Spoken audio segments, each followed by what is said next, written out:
राजस्थान की राजनीति में इन दिनों जबरदस्त तरीके से बवाल मचा हुआ है। नरेश मीणा शहीद स्मारक पर धरने पर हैं, लेकिन आज नरेश मीणा और हनुमान बेनीवाल सीएम आवास जाने वाले हैं। क्यों? सीएम को बकरियां सौंपने। यह बकरियों का मुद्दा अब राजस्थान में जोरों शोरों से उठ रहा है। नरेश मीणा झालावाड़ से बकरियां लेकर के आए हैं सीएम को सौंपने के लिए। सीएम आवास में बकरियां बांधने के लिए नरेश मीणा ने साफ तौर पर कहा है कि हम सीएम आवास जा रहे हैं सीएम को उनकी बकरियां सौंपने के लिए। इसके साथ ही उन्होंने कहा कि उनके बच्चों को, सीएम के बच्चों को रोजगार मिलेगा उन बकरियों को देने से। वो बकरियां चराएंगे, बकरियों का दूध पिएंगे, क्योंकि जिस तरीके से झालावाड़ में जिस तरह 7 मासूम बच्चों की जान चली गई, उसके परिजनों को 5-5 बकरियां दी गई थी और एक बकरा दिया गया था। तो उन्हीं बकरियों को और बकरों को लेकर के नरेश मीणा शहीद स्मारक पर पहुंचे थे और आज सीएम आवास निकलने वाले हैं नरेश मीणा और उसके साथ में हनुमान बेनीवाल भी रहने वाले हैं, क्योंकि हनुमान बेनीवाल का भी नरेश मीणा को समर्थन मिल चुका है। नरेश मीणा लगातार हनुमान बेनीवाल से फोन पर संपर्क कर रहे हैं, बात कर रहे हैं और अब आश्वासन भी, उनको पूर्ण आश्वासन मिल चुका है और नरेश मीणा ने कहा है कि हनुमान बेनीवाल आ रहे हैं, हमारी बातचीत हो चुकी है। हालांकि सचिन पायलट से भी नरेश मीणा ने संपर्क करने की कोशिश की, लेकिन सचिन पायलट से डायरेक्ट बात नहीं हो पाई, उनके पीए से बात हुई थी। लेकिन हनुमान बेनीवाल यहां पर आ रहे हैं। लेकिन अब देखना होगा कि आज क्या कुछ बवाल होता है जयपुर में। लगातार नरेश मीणा शहीद स्मारक पर डटे हुए हैं, अन्न जल त्याग दिया है, भूख हड़ताल पर है और ऐसे में लगातार गुस्सा जो है वो बढ़ता जा रहा है और साफ तौर पर नरेश मीणा ने चेतावनी दे दी है कि मैं सीएम से सीधे बात करूंगा। ज्ञापन का सिलसिला नहीं चलने वाला, सीएम से टेबल टॉक होगी और बहुत सारे मुद्दे हैं जिसको लेकर के सीएम से शिकायत करनी है।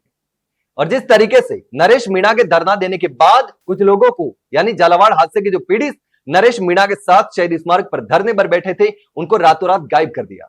नरेश मीणा ने पटवारी और थानेदार पर आरोप लगाया है कि पटवारी गांव में गया था रात को, थानेदार गया था और उन्होंने उन गरीब परिवारों, आदिवासी परिवारों पर दबाव डाला और यहां से जो पीड़ित थे, जो धरने पर बैठे थे, न्याय की मांग कर रहे थे, वो रातों रात गांव चले गए। 2 परिवार जो हैं वो नरेश मीणा के साथ में मौजूद है, तमाम नरेश मीणा के समर्थक मौजूद है। नरेश मीणा लगातार जब से घोषणा की है तभी से लगातार अपने समर्थकों से आह्वान कर रहे हैं, लोगों से आह्वान कर रहे हैं कि ज्यादा से ज्यादा संख्या में जयपुर पधारिए ताकि सीएम आवास घेरा जा सके और उन 7 मासूम बच्चे जिनकी जान चली गई है, उनके परिजनों को मुआवजा दिलाया जा सके। हालांकि उनकी सहायता करने के लिए नरेश मीणा ने एक डिब्बा भी रखा है जिसमें जो लोग पैसे दान करना चाहते हैं, सहायता करना चाहते हैं, उसमें डालें। लेकिन अब सीएम आवास का घेराव करके साफ तौर पर नरेश मीणा ने यह कहा है कि अब सीएम आवास में हम बकरियां बांधने जाएंगे, उनको बकरियां सौंपने जाएंगे, सीएम के बेटे बकरी पालन करके उनका रोजगार चल सके। यानी कि यह एक तंज था, लेकिन यह साफ तौर पर है कि नरेश मीणा और हनुमान बेनीवाल आज सीएम आर गिरने की तैयारी में है, सीएम आर गिरने जा रहे हैं।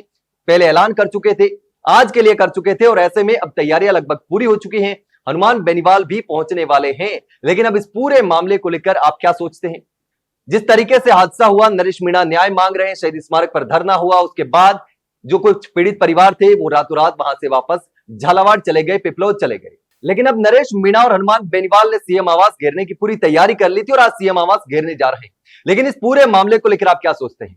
जिस तरीके से झालावाड़ में हादसा हुआ, उसके बाद नरेश मीणा ने मांग उठाई, नरेश मीणा को जेल में डाल दिया गया, जमानत मिली, जमानत मिलने के बाद नरेश मीणा शहीद स्मारक जयपुर पहुंच गए पीड़ितों के साथ में। वहां से कुछ पीड़ित जिन पर दबाव बना गया, उनका आरोप है, वो रातों रात झालावाड़ चले गए, अपने गांव चले गए।